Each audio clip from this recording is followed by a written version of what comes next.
Assalamualaikum warahmatullahi wabarakatuh. Di dalam penelitian sastra, kita perlu belajar pada teori sastra, karena teori sastra itu ada teori pragmatik, yaitu teori yang keempat dari Abrams. Nah, teori pragmatik ini adalah teori yang membahas mengenai peran pembaca di dalam karya sastra. Jadi, pembaca karya sastra yang memberikan responnya ya dalam bentuk yang berbeda-beda ya. Kalau zaman kita modern ini yang menggunakan HP misalnya ya, respon kita terhadap suatu postingan itu ada like and dislike, ada jempol dan jempol yang ke atas, ada jempol yang ke bawah. Nah, ini menunjukkan respons. Jadi kalau respons pembaca ini diperhatikan, maka sebenarnya teori sastra ini bisa dikatakan sangat maju ya, dalam artian ilmu sastra itu ternyata juga mempertimbangkan pengaruh pembaca terhadap karya sastra. Dan ini yang sangat menarik. Dan di dalam ilmu sejarah selama ini tidak pernah membahas pengaruh pembaca terhadap karya sastra, terhadap karya sejarah ya. Ini sebenarnya sangat perlu ya ditiru, karena karya sejarah juga banyak penikmatnya ya. Jadi banyak penikmat karya sejarah, artinya banyak orang-orang desa yang senang membaca sejarah, banyak anak-anak sekolah yang menggemari sejarah, banyak juga ibu-ibu rumah tangga yang menggemari sejarah, banyak juga para kakek ya, orang-orang tua itu juga senang membaca sejarah. Nah, tetapi membaca sejarah itu memang sekedar untuk menikmati ya karya sejarah, dan mereka bisa saja memberikan semacam respons. Jadi responsnya itu dalam bentuk diskusi.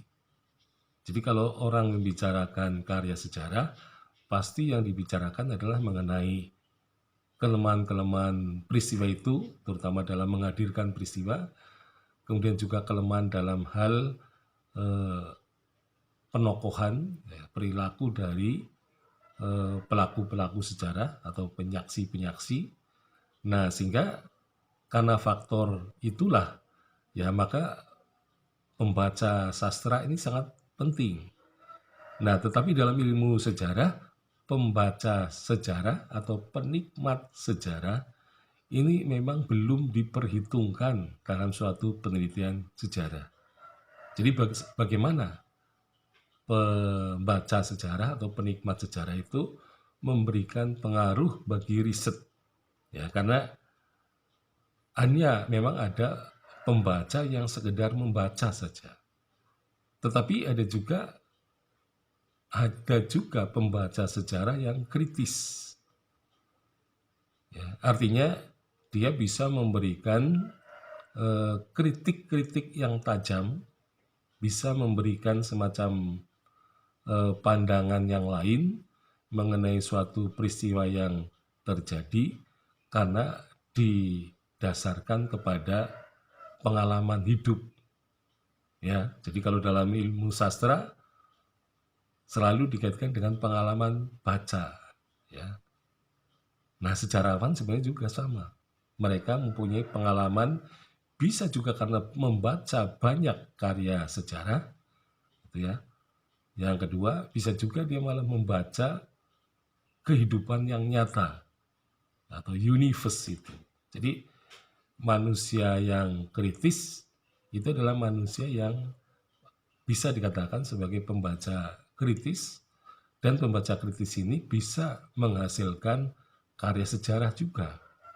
Nah, sehingga akhirnya penikmat sejarah atau pembaca karya sejarah ini pada suatu saat bisa saja dia menjadi semacam kritikus sejarah dan lama-lama ia akan berkedudukan sebagai sejarawan peneliti ataupun sebagai sejarawan penulis. Nah, ini saya kira merupakan sesuatu yang perlu direnungkan di dalam penelitian sejarah ya. Jadi dalam penelitian sejarah saya kira perlu dibahas mengenai peran para pembaca. Jadi selama ini peran para pembaca sejarah atau penikmat sejarah ini sungguh-sungguh sangat diabaikan di dalam penelitian sejarah.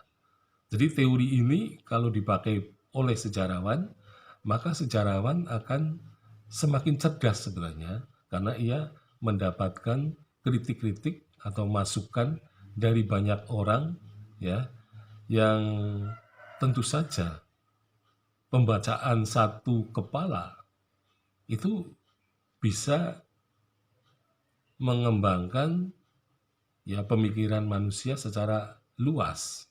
Nah, inilah yang sebenarnya mengapa teori pragmatik di dalam sastra ini justru mendapat ya perhatian dengan takaran yang cukup tinggi sehingga penelitian-penelitian yang berbau pragmatik ya dalam bentuk penerimaan ya karya sastra ya, sebagai pembaca atau penikmat ya seringkali disebut dengan teori resepsi gitu ya, yaitu teori penerimaan.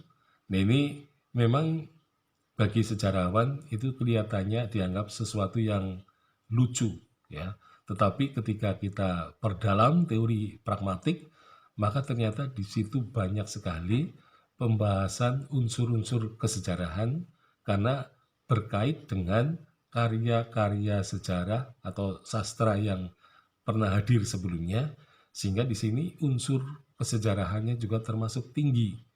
Jadi teori-teori resepsi, teori penerimaan karya sastra itu justru akan bisa mendapatkan semacam ya keterangan sejarah yang semakin jelas bahwa karya sejarah akan menemukan ZG, menemukan jiwa zaman ya terutama dari penelitian